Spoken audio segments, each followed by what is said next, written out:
अस्सलाम वालेकुम मेरे प्यारे बच्चों, कैसे हो आप सब लोग। उम्मीद है आप लोग ठीक होंगे। आपकी दीदी भी बिल्कुल ठीक है। आपकी दीदी की कहानी की तरफ बढ़ने से पहले आपसे हमेशा की तरह की रिक्वेस्ट है कि आप लोग दुरूद शरीफ पढ़ लें ताकि आज की कहानी का हम बाकायदा आगाज़ कर सकें। उम्मीद है मेरे प्यारे बच्चों ने अपनी प्यारी सी दीदी की बात मानते दुरूद शरीफ पढ़ लिया होगा।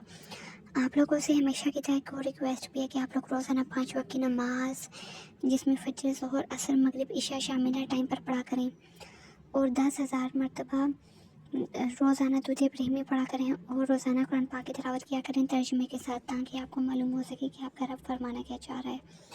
चलिए बढ़ते हैं कहानी की तरफ। तो प्यारे बच्चों, आज की कहानी आपको बहुत पसंद आने वाली है, तो दिल थाम कर सुनिएगा और लास्ट तक बने रहिएगा। बहुत मज़े की और मुनफरिद कहानी है, यूनिक स्टोरी है।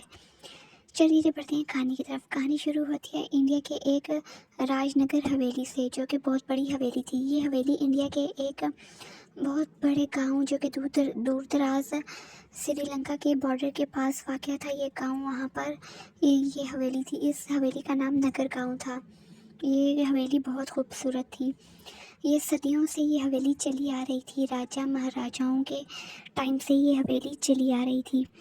और इस वही हवेली में जो लोग रहते थे, ये हवेली उनकी विरासत में थी। इसमें गुप्ता नामी एक महिला रहती थी, जिसका एक ही इकलौता बेटा था।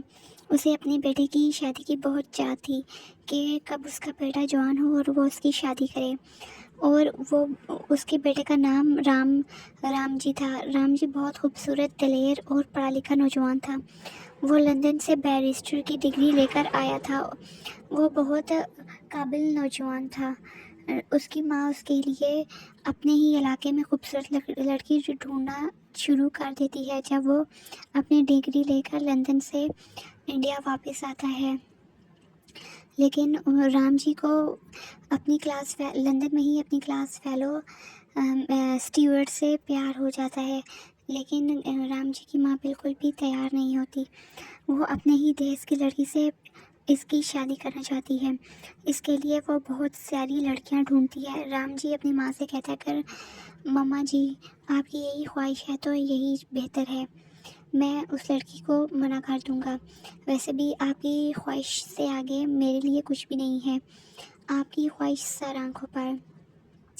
अब आप मेरे लिए अपनी मर्ज़ी की लड़की ढूंढ लें, मुझे कोई इतराज़ नहीं होगा। रामनगर की माँ बहुत खुश होती है और उसे पता होता है कि उसका बेटा उससे कभी भी इनकार नहीं करेगा। वो अपनी माँ की ख्वाहिश का एहतराम ज़रूर करेगा। और उसे अपनी तरबियत का पूरा यकीन था कि उसने रामनगर की तरबियत ही इतनी अच्छी और मुनफरिद की है कि वो कभी भी किसी बड़े की जायज़ बात नहीं टाल सकता। अब रामनगर की माँ गुप्ता दीदी पूरे इलाके में अपने लिए बहू ढूंढती है, लेकिन उसे कोई लड़की खूबसूरत नहीं लगती। फिर एक दिन वो अचानक किसी फंक्शन में जाती है, जहाँ पर लैला नामी एक लड़की आई होती है, जो कि बहुत हसीन होती है। उसकी घनी घनी भौहें, लंबी काली चमकदार पलकें और गहरे सुनहरी बाल और झील नुमा आँखें, बहुत खूबसूरत होती है वो लड़की। और उसका रंग चांद की चौधरी की तरह चमक रहा होता है। गुप्ता के मन में एक ही हसरत रह जाती है कि ये किस तरह से इसको अपनी बहू बनाए। वो बातों ही बातों में लैला के करीब होने की कोशिश करती है और उसका अता पता पूछती है। लैला भी बहुत समझदार और सलीकेमंद और पढ़ी लिखी लड़की होती है। वो अपने घर का पता बता देती है। गुप्ता सुबह जाती है उनके घर रिश्ता लेने के लिए। लैला के घर वाले बहुत खुश होते हैं कि इतना बड़ा ज़मींदार का बेटा, इतने बड़े हवेली का अकलौता वारिस हमारी बेटी लैला के लिए रिश्ता लेकर आया है। वो तो फ़ौरन खुश हो जाते हैं और फटाक से हाँ कर देते हैं। फिर जट बंगनी बट व्याल वाला काम होता है।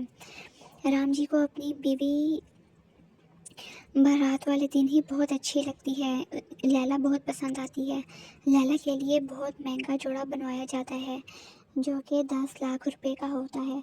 और उसके ऊपर चिकनी कढ़ाई की जाती है और बनारसी दुपट्टे के साथ उसे कांच लगाया जाता है, जो कि बहुत खूबसूरत लग रहा होता है। और ये बारात का फंक्शन बारात का फंक्शन राम जी की बड़ी हवेली में होता है। सब बड़े बड़े मेहमान आए होते हैं और मुल्क के बड़े पॉलिटिशियंस, अमीर लोग, सब एलीट क्लास आई होती है। लैला दुल्हन बनी ब्राइडल के रूप में बहुत प्यारी लग रही होती है। जो भी आता है इसे देखकर इसे देखता ही रह जाता है। लोग इसकी जी भर कर तारीफ़ें करते हैं। गुप्ता अपनी बहू के लिए महंगे महंगे तोहफ़े लेती है और महंगी ज्वेलरी बनाती है उसे। फिर शादी की तकरीब के दौरान ही लैला को डायमंड सेट दिया जाता है, जो कि इनकी रवायती डायमंड्स होते हैं, जो कि इनकी नस्ल दर नस्ल हर बहू को मिलते हैं। पहले रामनगर की माँ को मिले थे, फिर उसने पहले रामनगर की दादी को मिले थे, फिर उस दादी ने अपनी बहू यानी गुप्ता को दिए थे, अब गुप्ता ने अपनी बहू लैला को दिए थे। इस तरह से इनकी ये ख़ानदानी हीरे चले आते हैं। अब लैला को वो हीरे दिए गए जो कि बहुत खूबसूरत थे। वो हीरे नीले रंग जो कि बहुत चमकदार थे। अब लैला इनके घर की बहू बन गई और सब लोग बहुत खुश हो गए। लैला की वालिदा ने उसे नसीहत की थी कि बेटा ये बहुत अच्छे लोग हैं, इनके साथ बहुत नरमी से और बहुत अपनायत से चाह से पेश आना, इनकी हर ज़रूरत का ख्याल रखना। चाहे ही हवेली में दर्जनों और बीसों नौकर हैं, लेकिन इनका ख्याल तुमने खुद रखना है और इन्हें किसी किस्म की शिकायत नहीं होने देनी। लैला भी बहुत समझदार और सलीकेमंद नेक दिल लड़की थी। उसने अपनी माँ की बात अपने पल्ले बांध ली।